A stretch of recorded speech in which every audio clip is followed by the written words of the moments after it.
It always. So what's your feeling on the comedy greats like Cosby and all them? Like, what are your feelings on them that their downfalls and all that? What do you think about them? Okay, I have to pick my words. I have to choose my words carefully. Right. Mm-hmm. So this is Tony Rock speaking for Tony Rock. Mm-hmm. This is not represented by Fox Soul, Mike, Donny. This is the thing. I was such a fan of Cosby growing up that mentally I can't take my mind out of the space that he was in when I was a child. So it's not like if I listen to a comedy album from Bill Cosby today, how can I say, okay, that's not funny no more because of this thing that was attached to it? It's like, yeah, it's still funny. It's like I can't say I didn't appreciate it any because now this thing happened. Right. If you were my friend and you went to jail, when you get out of jail, I can't say, hey, I can't be your friend anymore because this thing happened. What we did as children or what we did in our youth, I still, hold on to that. Right. So I can't, when you get out of jail, you're not supposed to, what's the rule? You're not supposed to associate with felons. Yeah, felons. right. I get that. Felons. Other felons. Yeah, I get felons. that. Yep. But if you were my friend and you went to jail for something stupid that you did, when you get out, the love is still there. Right. That's right. So that would make me fake to say I can't be your friend anymore because you went to prison. It would make me fake to say I don't appreciate what Bill Cosby did to my youth. He's the reason why I'm sitting here right now in some small part. Right. So to say I can't be a fan anymore, that just seems like I would be fake.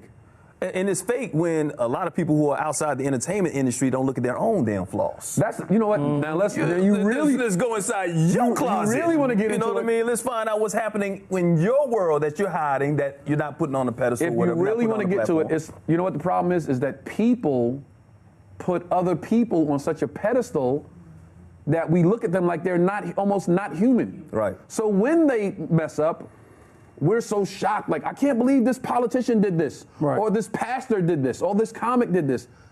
The problem is that you had that person on such a high pedestal when you should have just realized that's a person too. And he's human. People are flawed just like you are. So when people are like, I can't believe he would do that, could you believe some of the stuff you did? You could believe some of the stuff you did, right? Because you did it. Yes. So why can't you believe, what this guy did? And a lot of stuff we own too. We know about it, man. I'm open. Donnie's been open about his past. I'm an open book, man. Always got to be open. I think sometimes when you're open, you're genuine. People understand that. People understand your pain, understand that you're human. Now, they're still going to hold it against you sometimes, man. But when it comes to that, and I agree with you, you can still respect the art. Right. You can be upset or believe now, that the person... I got to put my last 2 cents in. Okay. Now, what happened, I don't condone at all. Don't leave here thinking like, oh, he just said, no, I don't condone what happened at all. I have 2 sisters. Any man that put my sisters in a complicated position where they felt they were in danger or going to be violated in any way, shape, or form, I would rage like you never seen me rage before. But what he did comedically, I'm not tying the two together. That's all I'm saying. Right. Any man that ever violated a woman in any type of way, I don't condone. And at the bottom line, but you shouldn't also condone or condemn somebody else for loving somebody's art. Right. You understand? Right. Not necessarily the act or whatever. Because look, R. Kelly, I can't really listen to an R. Kelly song the same way. Yeah, now it changes it, of course. It changes it, but it's like the song was like, when you first heard it, it was like, yo, that was a really good song. Every now it changes everything because you're like, oh, we see what he was talking about. Yeah. I find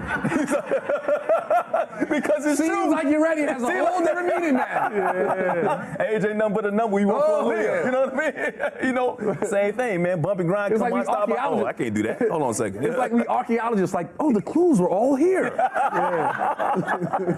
We all Dr. Jones now. Like, we didn't see this earlier. And you see, he just got indicted today on the Aaliyah charge for giving her a fake ID. You see that in the newspaper today?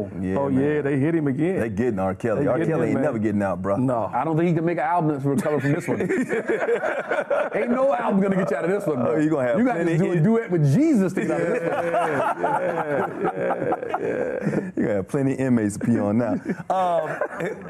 It's true, he does. He pees. That's what he does. Y'all saw the tape, don't act like you ain't see the tape. Don't. Oh my gosh, you can't pee on him, inmates. He gonna get stuck. Anyway, look, we're in this cancel culture society too. Speaking about that whole thing, and as a comedian, bro, you guys are. It's almost they're waging war on you. Yeah, and I refuse to be one of those comics. I refuse to be a comic that has to censor himself in a comedy club. Right. Yeah. There should be a sign.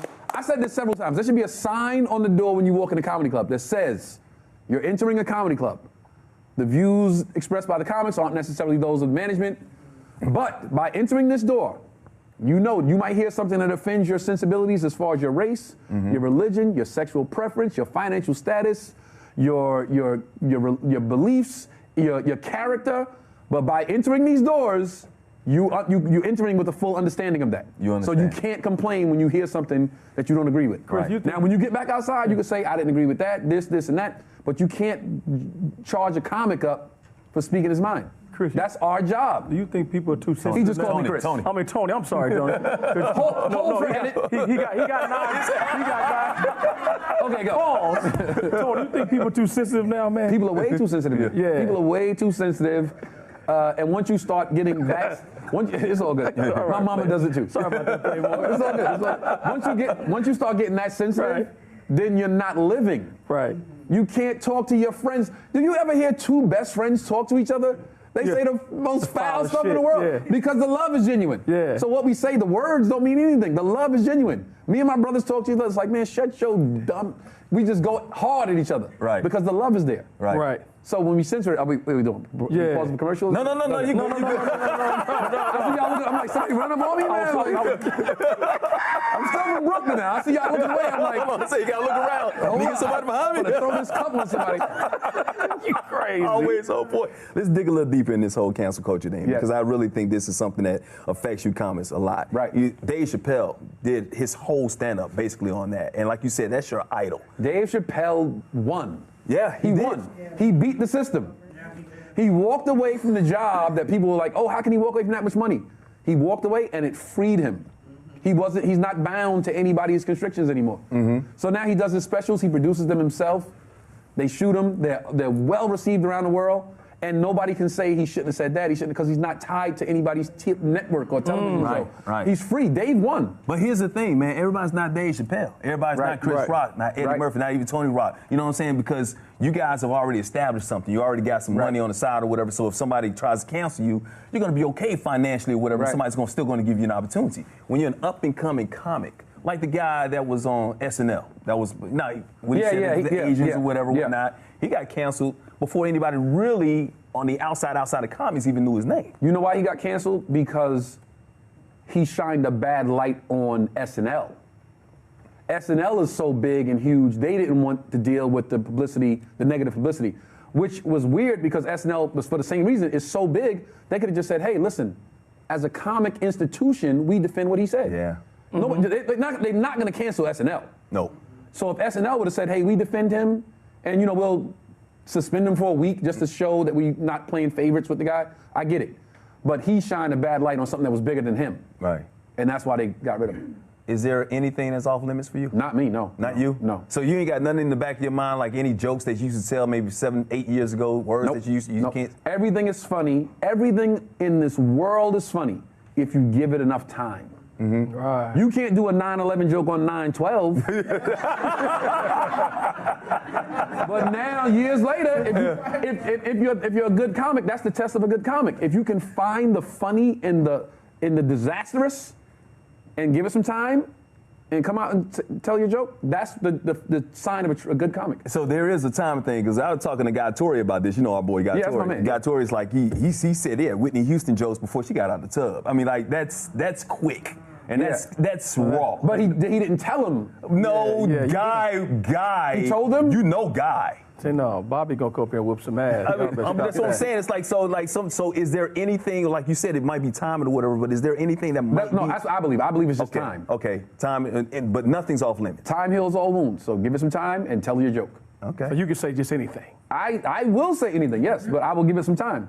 What's crazy is, man, one of the things I like about him when I first came out here, we was talking, me and Tony go way back. Yeah. But that's when you was hosting Russell's thing. All Def Comedy. Yeah. All Def Comedy, but in the digital. Yeah. So you was at the Chinese theater. Yes. It was in the movie theater. And this lady said something about you saying the word bitch. And you said, and she got mad. She's like, you call me a bitch, blah, blah, blah. Yeah. And then you said, no, but a bitch is an acronym. I said it was an acronym. It's because I thought you was cool, ho.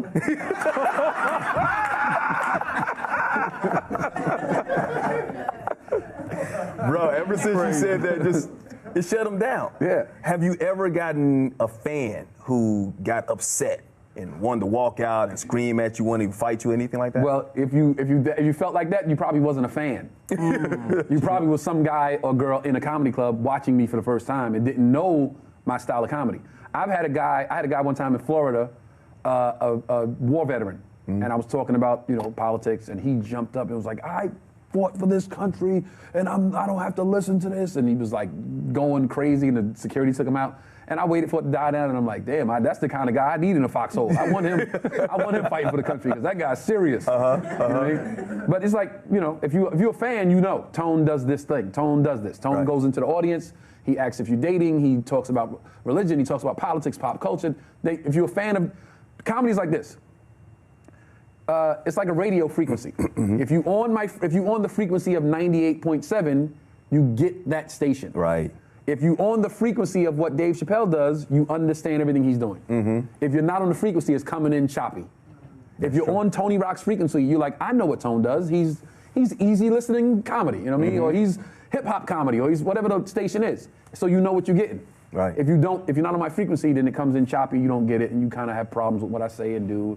Because you're not on my frequency. Man, keep on doing what you're doing. Keep on doing what you're doing. So Tony, you recognize, I got your name right? Yes, so, Tony, you recognize in your own right from your brother Chris, like when did you know that you made it, you know what I mean, that you can do this? That I can do stand-up? Yes, and stand-up, yeah.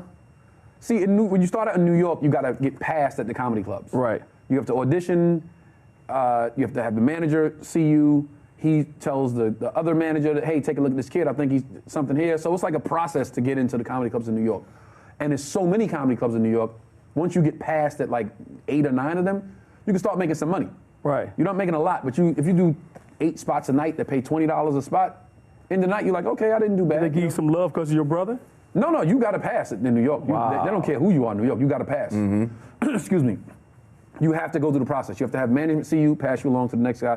It's no shortcuts in New York comedy, because it's no shortcuts in anything really in life. But if Mike Tyson was my brother, and I'm like, hey, I want to box, he can probably get me a fight, right? But if I can't fight, I'm getting my ass whipped. That's right. True. So Chris Rock being your brother, you still got to perform for these people that paid their money. Yeah. So they're like, yeah, okay, we know who your brother is. What you gonna do up there for the next 20 minutes?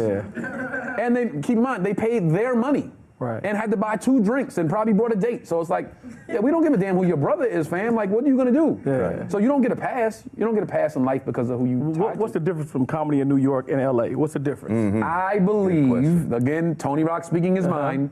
I believe that comics in New York love the art form of stand-up comedy. We do comedy because we love it. If there was no opportunity to get on TV, we would still do it. If there was no opportunity to do movies, we would still do it. A lot of comics in LA do comedy trying to get a look from a casting director. And once they get on TV, they will never touch a microphone again. Comics in New York will do comedy to the day we die. Yeah. It's comedy first. I always tell people when I do TV, yo, don't put Tony Rock actor comic. Comic actor. Because comedy made everything else possible. That's right. So that's the difference. And I heard there's a difference between being a comic and a comedian. I hear a lot of comics say that. I hear everybody have their own take on it. Whatever you believe, you believe. I never subscribe to whatever you want to say. If you say a comic, you want to say comedian, I get it. You don't see a difference? I don't see a difference in that it's a comedy club that you perform at. So basically, the onus is on being funny. Right. However you achieve that, I don't agree with what every comic does on stage, but the onus is on being funny. Right. So and you are funny. I wouldn't do what some guys do. I see other comics, I'm like, I wouldn't particularly do that. But that's what he's doing, and the onus is being funny. So I get it. You got to show. Chris recently on Instagram said that you're the funniest comic. He says that all the time. Yeah, I think he's just saying that. You just saying it? Because I paid all the money back. That's a good shot. That's a good shot. That's a good shot. You paid all the money back. Yeah. What's the biggest compliment you got from a comedian, though? From a comedian? And then you knew it was true. Dave Chappelle told me one time, I didn't know you and Chris were related. I thought the Rock last name was a horrible coincidence. He said, but then I saw you on stage and I said, he'll be fine. Wow. And to hear that from your idol, That was all I needed to hear. Well, you know, everybody thinks like Donny was talking about having Chris as your brother could be helpful. It could be helpful some way. Double-edged sword. Double-edged sword. It's a detriment too, right? Yeah, yeah. Because people sometimes, like you was talking about, like if you're Mike Tyson's brother, people expect you to be Mike Tyson. Right. If you're Michael Jordan's son, people expect you to be Michael Jordan on the basketball court. And I don't get the luxury. Tony Rock doesn't get the luxury. Marlon Wayans doesn't get the luxury. Guy Torrey probably doesn't get the luxury. Dexter Tucker probably doesn't get the luxury. Anybody who's coming up after their sibling in stand-up, you don't get the luxury